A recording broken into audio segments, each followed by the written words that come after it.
I am the Tofu Golem. Please enjoy the video. In this video, I will explain how to play Call of Duty on your Firestick. First, ensure your Firestick has sufficient storage, ideally at least 8 GB free for the game. Next, go to Settings, select My Fire TV, then Developer Options, and enable apps from unknown sources. Finally, download a trusted downloader app from the Amazon App Store. Now, open your downloader app and enter the URL for a reputable Call of Duty APK file. Download the file, which might be several gigabytes in size, so ensure a stable internet connection. Once downloaded, proceed with the installation. You will need to grant specific permissions for the game to function correctly on your device.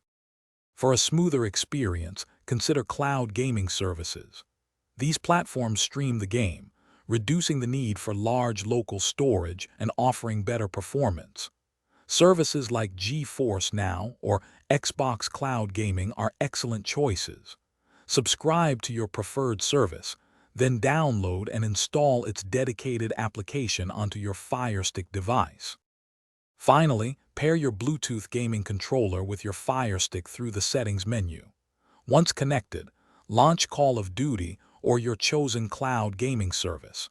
You may need to adjust in-game control settings for the best experience. Remember to check the description for links to recommended controllers, other great deals, and to grab a Little Trees Black Ice air freshener for your car. Thanks for watching. Consider subscribing if we helped you today.